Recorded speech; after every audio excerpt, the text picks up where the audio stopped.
Today we're talking about the meaning of life! That's it. Yes. That's the only thing I could think of to do. Meaning of life. Well, that's really complicated. Yeah. Yeah. How does one tackle this? Well, I was not ready for it. Well, we're just jumping right into it. I think that life is a beautiful thing, and I feel as though today there are a lot of people who disagree with that. I feel there are a lot of people who are, you know, it could be a multitude of factors. They could be depressed or sad or angry or upset, but ultimately life is simple and complicated, and there are a lot of things that you can appreciate. Yeah, that's just my quick little quip on that, and we can go deeper, but that will require a lot of time. Who wants to go next? I don't know. The meaning of life is like, it's love. I agree with that. It definitely is love. Because love breaks all the dimensions. That's what it is. That's what it is. Love transcends all dimensions. Yeah. Totally true. End of Interstellar. Reference to our storytelling video from earlier. Sponsor us! Rich, what do you think the meaning of life is? You know, actually, I talked a little bit about this with Matt. A lot about this, honestly. And I had this one line that I came up with that I'm pretty happy with, which is, the meaning is the meaning. Yell it, Rich. Really yell it. For the meaning of life. And it's by no means an original thought, because really I think the best way it's said is in the Tao Te Ching or the Tao Te Ching or whatever you want to say it. But the truth. They say something along the lines of, yeah, the way is the way. It's like, what does that mean? But it's it blends perfectly with what you just said, where life is complicated and simple. It's like that. That is the point to realize that the meaning that you put to life and the things that you do in your day-to-day life and the meaning that you draw from it, both of those kinds of meanings, it's like that's what gives your entire life this overarching sense of purpose and direction. For sure. There's this one quote from the Tao Te Ching that I really enjoy, and it's something along the lines of like, real leaders don't have names, or the best leader is one who isn't like a named leader or nobleman or something like that, because honestly we're all like the leader in our own story. So I feel like that quote really resonated with me when I read that. It's a great book. Check it out. To go off of what you said, I agree with that. I feel as though people are so entranced with trying to figure out the truth, but they're so not self-aware of their own personal biases, that when you try to find the truth in a lot of different situations, it can be very difficult if you're trying to outline your life by a specific set of codes and standards that kind of are maybe too complicated for the simple things, or too simple for the really complicated things. So it's all about balance and finding that meaning, and then just kind of sticking true to what you know and what you believe. And I think that's what really makes you happy in life. Yeah, to add on to that, I totally agree with that. I feel like the meaning of life has to do with like kind of like finding like harmony and balance, and I feel like we come from nature, so I feel like to coexist with nature is just like you find happiness. Yeah. Like whether it's like just being nice to another person or just taking care of the environment, it's all cyclical. Mm-hmm. Okay. I feel today a lot of people undervalue like their connection with the natural world and the environment, and it's sad. And I think only as of like the past few years we're like, okay, now we kind of have to really get to it now and not continue down this line. And I feel like there's a lot of like beautiful power in nature, like even just like crystals and stones and stuff like that, with their properties and everything, and how it like affects you, and how it can just change your whole mood and your vibe and your aura and like the way that you perceive the world and think about yourself. It's insane. And even if it's a mind over matter thing, I think it's still really cool that we have something that we can believe in like that. For sure. I feel as though we're all connected in that very spiritual way. Mm-hmm. And it really depends on your outlook and how you see things. And we've actually gone into a lot of discussion on positivity and having a positive mindset. Yeah. I feel as though it's very crucial. If you look at everything in a glass half empty kind of way, then your whole life will be glass half empty. But if you look at everything in a glass half full way, it just leads to more opportunities down the line. And knowing that is kind of the first step where you really have to change your attitude if you want to get anything out of life. And you have to really put in effort, and you have to understand the world is difficult. It's very complicated. It does not act the way that you want it to act. And that goes for everybody. Everyone has an idealistic sense of what the world could look like. Mm-hmm. But understanding that your sense is not the only true sense, and that there are billions of other true senses of other people's perspectives, and then just trying to love and come to more middle ground with people, I think, so we can make a more beautiful world. I think that's really a big key in the factor. People just try to do it on themselves, and it ultimately doesn't work out too well. And compromise can be a huge win-win if you look at it that way. Mhm. I feel a lot of people today don't think No. that whatsoever, and it's I can understand that, but make the compromise a good one. Yeah, absolutely. I feel as though a lot of what we see in the media or what we see out in general in the public is very individualism based, which is great because everybody needs to work on themselves and focus on themselves and become happy and healthy people. But ultimately speaking, compromise and working with others is crucial, and it's very important. And I think a lot of narcissism is kind of being pushed from a lot of different sources, and you can be independent without being a narcissist. You know what I mean? You can be proud without thinking that you're better than anybody. And you can take pride in the things that you do rather than kind of fighting everything that comes to you, whether you agree or disagree with it or not. The whole factor is, how can you work with this person so you can both accomplish your dreams? Rather than, oh, well, this person is irrelevant and I don't have to worry about their feelings or their time or anything like that. And I think it goes deeper than what I'm explaining it to be, but it's something along those lines. I think you made a great point, and especially when you brought in individualism. Yeah. Because I think that there's like this sort of shallow understanding or appreciation for what it is. Mhm. People think it's about me being me and embracing my identity and finding that out and fleshing it out in a way that's really fulfilling and enriching and true to my true self. Yeah. But it's beyond that. It's that the trying not to use certain words that we talked about. Yeah. It's about realizing that your value as an individual and all these different ways that you have to appreciate and interpret and learn from the world around you, and how much you value that part of being alive to yourself, your true self, being an individual and like having that. It's about extending that and that feeling and that appreciation to every single other person, because every single other person has that. Yes. And then it's just going back to what you said also, where both of you guys were saying, where it's like we're in this together, and it's absolutely like in a spiritual way, I think too. But it's also like in a very practical sense. I am stuck on this planet, and so long as I am stuck on this planet alive, and you are stuck on this planet alive, we are in this thing called life together by definition. Yep. We have to be.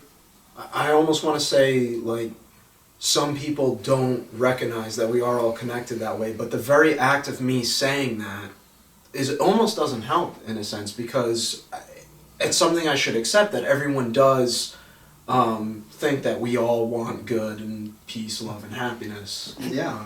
It's a very fair assumption, but if that were the case, then there wouldn't be evil in the world. You know what I mean? Like, if everybody had that same mentality of being on the good level, then we wouldn't have bad things happen.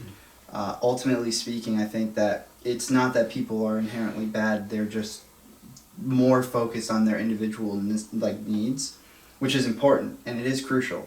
But when you start holding your individual needs so high to a point that other people are getting hurt, or bad things are happening to other people directly, not maybe indirectly, because you can't control things that happen indirectly, but if you're doing things directly and that's harming others, there's no point for those types of actions, really.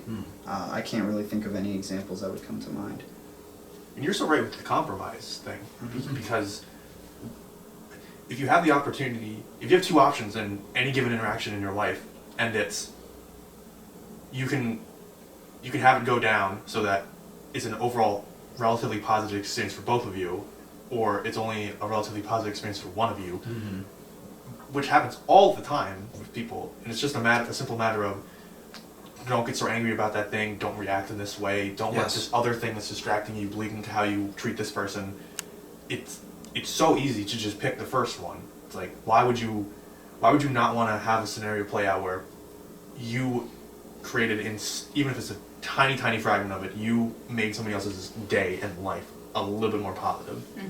It's like that's one major choice that you have that you can really act out in everyday life, in every little tiny interaction. It's like that's the one little power you have. It's like, do you want to make this interaction more of a bad one or more of a better one? And just as you said, like, life is simple, also beautifully complicated, but life is simple. Make it simple. Hold the door for somebody. Like take the time to say thank you, or just ask how someone's day is going, and genuinely mean it when you ask it. Don't just say the words. Like, go through the notions of go through the act of the whole of the conversation with that person to find out how their day was.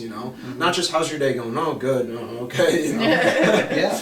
For sure. I feel as though most people are their largest critic, and the way that they treat others is a reflection of how they treat themselves. So not only do you have to start there with what Dan was saying, where you have to kind of interact with others in a more positive and upbeat manner, trying to make their day in a sense, but additionally you also have to do that with yourself, and you have to kind of reflect inward and say, I remember Jordan Peterson, he has a really good rule in this way for his book, 12 Rules for Life, and it is treat yourself as though it were someone you were caring for, in a way where pretty much what he details in that chapter is a lot of the time people don't treat themselves properly, and because of that it reflects out into the world and how they treat themselves.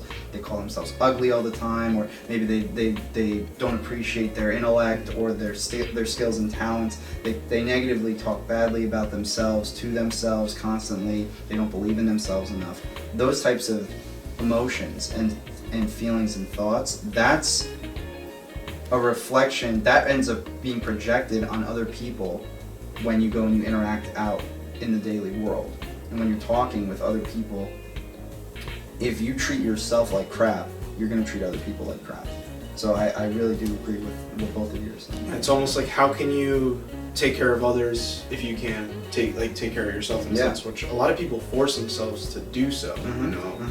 Well, in a way though, if you're feeling at that point where you're criticizing yourself a lot and you want to make a change, sometimes the best way to do it is seriously fake it till you make it. Because even if you just force yourself to put a smile on your face and go out there and try to just have one positive interaction, the best part is if you run into somebody who's already having a great day, they could just make your day a little bit better. They could actually give you a genuine smile. And that's why it's really important to walk around with a positive attitude. Like you said, you don't know. It could just be the tiniest thing, but you could seriously just make somebody's day. Yep. Like, it's totally true. Very simple. Very true, Caitlin. And I like what you said there, because at the end of the day, we're creatures of habit. Human beings are creatures of habit. Once we get into a habit, we kind of continue maintaining that habit until we get sick of it and we decide, no, we need to, I want to change this. So it kind of starts there, where you have to try as best as you can. Even if you're very, very negative, you have to try as best as you can to continuously stay positive and interact positively with other people. And then over time you will form those habits and you will actually be a positive person. I like what you said, because Jordan Peterson, he also mentions this idea about having a schedule and sticking to it, but you don't have to be a slave to it. He says it has to be malleable. Yeah, it's malleable, and you're not a slave to it. So, but it's important to have a routine around it. And I think you're the one who told me recently, or maybe you mentioned it, Rich, but it takes like 60 days to build a habit. And I think it was I it was heard time. that. I think it was time. Yeah. so, you know, you got to stick to it for a while, and then you'll get the payment back from putting that time in. Exactly. Everything. I definitely believe in the idea of karma in the sense of if you do good things in your life and you stay and you remain positive things will come your way. Not necessarily maybe that there's some kind of essence that's controlling it, but it's ultimately like this. Everything that you see in your life, if you look at it with a positive lens, more things end up being positive experiences. So the more positive you are, the same things could happen, but you're just perceiving it as positive, and that makes it better. And what did you tell me recently? Which part? The got tos and get tos. Yes, that's right. You have to turn get tos into got tos. No. Or got tos into get tos. Got tos into get tos. You have to turn got tos into get tos. So instead of saying, "Oh, I've got to go to work today," no, I get to wake up early, have some time to myself. You know, kind of get myself into a nice little jive or exercise or do whatever you do in your daily habit, and then I get to go to work, I get to put in some time, and even if you hate your job, start looking at it in a positive way. You're not getting nothing from that job, otherwise you really wouldn't do it, right? So even if all you're getting is monetary compensation for doing a job, you still get to go to a job, whereas some people don't have that opportunity. You get to make the money that you need to survive, and then you get to spend it on things that you like, or debt. Or both. It's both. It's always both. But yeah, that's essentially it. You have to turn every got to into a get to. I remember you have a job where you wake up fairly early, so you know you could look at it. Oh, I've got to go to bed early so that and I've got to wake up early, or you could say I get to wake up before the sun. I get to have time, hours to myself, get prepared, drink some coffee, have some meditation time for myself. I get to go to the bathroom and nobody will ever know. Nobody will know. There's a master sushi chef named Jiro Ono. He's got a really great documentary, Jiro Dreams of Sushi. So good. Sponsor us. But he says one thing that's always actually stuck with me. He says, even if you're not happy with your job, be passionate about the work you do, and you will never hate going to work another day in your life. Ah, there you go. That's what it is. Just work hard. Seriously. It's about taking pride in your work. Exactly. Even if it's something that's not glamorous. Right. It's your job. Just do it well. Right. Feel better job. at the end of the day too. Yeah. Knowing you did a good job. You did it good. Right. It doesn't That's matter what it is. the best feeling when you get out of work at the end of the day and it's just, wow, I made money, I helped people, I was productive today. It's better than that. Right, exactly. I love what Kaylin just said. And following from that, a lot of people, looking at their jobs, a lot of people feel as though their jobs aren't making that much of an impact. But the reality of it is, if you have a job, it's important. Whatever you do is important for some kind of system to work, for some kind of machine to keep moving the way that it's been moving. I think a lot of people are dissatisfied with how much change their jobs make in the world. Yeah. Because one, I think people misunderstand what their job is going to be. Right. And what kind of opportunities it's going to give them to actually change the world in a dramatic fashion. Yes. So people will go into jobs in places like Silicon Valley where they're trying to get into Facebook or Google, and it's like, I want to change the world. Right.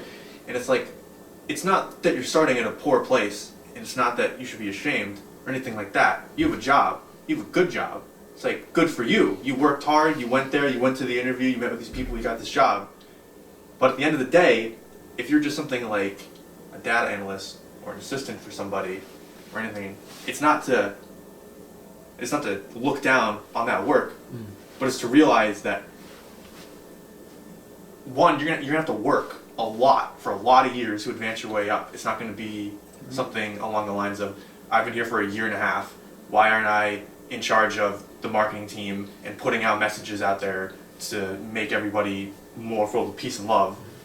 And also, it's the fact that people in there are going to use you it's just gonna happen, and s- then some people today they do get to that point and they're like, why am I not moving up? Because they're so used to like the instant gratification we get today Exactly. with technology and everything. Absolutely. Oh, it's all right here.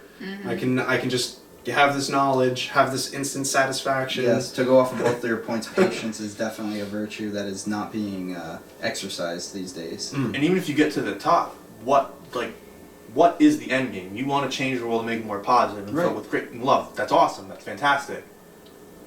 But maybe there's a chance that you having a very high executive position at a corporation or a company, whatever it is, maybe that's not the best way to get to the change you're getting at, and maybe you're going to have to do things along the way to get to that point that's going to take up so much of your time and effort that no time and effort is going to be able to be put into these things that you actually want to do. Yeah.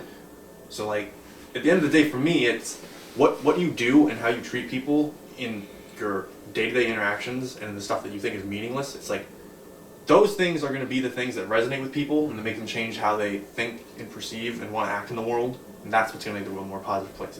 It's the day-to-day people, it's the boots on the ground that are out there in the humdrum rat race of life every day. That's what's going to make the world a better place. It's not going to be some small percentage of people at the very, very top who figure out the perfect right way to put a message out there for everybody. Right. Absolutely. Absolutely. Yeah, Pete, you have the power to, or the things you do make significant differences whether you see them or not, or believe you see them or not. Very They true. do. Definitely.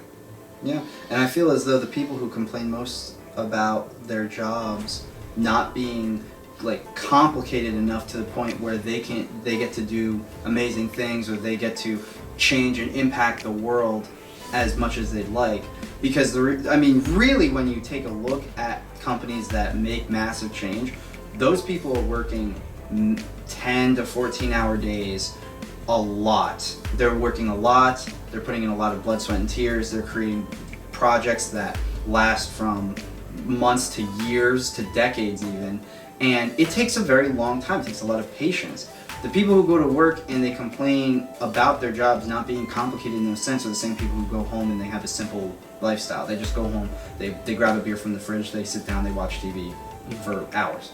Hours and hours and hours. You don't get the right, unless you're putting in that same type of effort on your own personal free time to make change to the world, and if you are, it will happen. You can't complain about going to a job that you really dislike because it's not as complicated in the sense that you'd like. You know what I mean? Life takes a lot of effort, and if you want to get anywhere, it takes a massive amount of effort. And it's just constantly trying and constantly doing. And I feel as though people, they want to have everything just kind of in a nice little package handed to them. And the world just doesn't work that way. If you don't like where you are, change it. And if you can't change, what was it? I think Maya Angelou said that. If you don't like something in your life, then change it. And if you can't change that, then just change your attitude. Yes. And everything else will kind of fall into place. Because you can almost always change your attitude. Right. That's the key. You can't change a lot of external factors you can change more external factors than you believe, but you can't change everything externally that's happening. But if you can change everything internally, then you can start affecting things in the outside world. And it all starts from within. It all starts from within. Everything is mind. What food is the meaning of life? Oh my gosh. Sushi. Sushi? Oh, yeah, I know everybody probably doesn't like sushi. I love sushi. Pizza? You think pizza's the food of meaning of life? It has everything. The hamburger has all pizza. food. The hamburger is. Hamburger's the perfect It is technically right. It is technically. grain, vegetable, meat. You know what I was thinking about? Why is it called a hamburger even though it's made from beef? Because I think they were made in Hamburg, Germany. Oh. I think that might be it. Or I'm pulling that completely out of my ass. It's one of the Let's other. go Beauty of to the technology. internet. We have technology! Phone companies sponsor us. Don't go anywhere, kids. We're gonna get you an answer soon. Roll, fight the power. Yep. Hamburg, Germany. I was totally right. Berg. I was right. Look at that. Berg means castle. So it's in the Ham Castle. But that's kind of what a hamburger is. Hey guys, thanks for watching. If you liked what you saw, like, subscribe, ring that bell. And be sure to check in again. We'll see you soon.